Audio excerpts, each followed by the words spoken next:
వాళ్ళ ప్రేమ ముందు పెద్దల పంతాలు పట్టింపులు ఓడిపోయాయి. ఒకరిని విడిచి ఒకరు ఉండలేక ప్రాణ త్యాగానికి సిద్ధం కావడంతో పెద్దలు దిగిరావాల్సి వచ్చింది. పరిస్థితుల ప్రభావంతో ఆస్పత్రే వివాహానికి వేదికగా మారింది.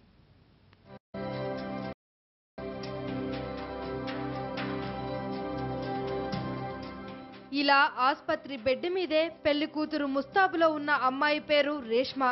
వికారాబాద్లో మెకానిక్గా పనిచేసే నవాజ్ను ప్రేమించింది. కానీ ఇందుకు పెద్దలు ఒప్పుకోలేదు. కారణం ఏంటంటే నవాజ్ అన్నయ్యతో రేష్మా అక్కకు గతం ఉంది. అక్క చెల్లెలను అన్నదమ్ములకు ఇస్తే ఇబ్బందులు ఎదురవుతాయి అన్నది పెద్దల వాదన. దీంతో వీరిద్దరూ ఇటీవల ఇంట్లో పురుగుల మందు తాగారు. దీంతో హుటాహుటిన వికారాబాద్లోని ఓ ఆస్పత్రికి తీసుకువెళ్లి ట్రీట్మెంట్ చేయించారు.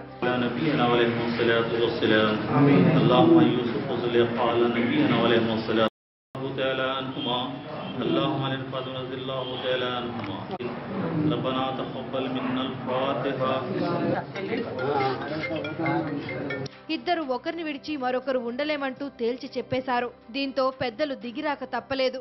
ఇంటికి వెళ్తే వారి మనసు మారిపోతుందని స్పాట్లోనే వివాహం అని పట్టుబడడంతో ఇదిగో ఇలా ఆస్పత్రిలోనే వివాహ తంతు కాస్త జరిగిపోయింది.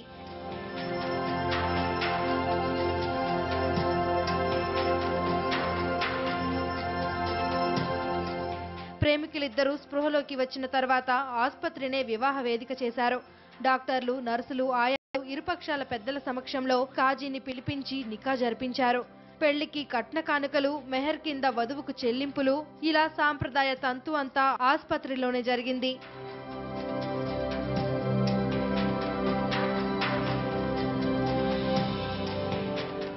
ప్రాణానికి ప్రాణమైన ప్రియుడే భర్త కావడంతో యువతి ఆనందానికి హద్దులు లేకుండా పోయింది.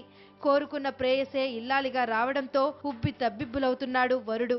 మొత్తానికి చావు బతుకుల మధ్య ఆస్పత్రికి వచ్చిన నవాజ్, రేష్మా నికాతో ఒక్కటై సంపూర్ణ ఆరోగ్యంతో ఇంటికి వెళ్లారు.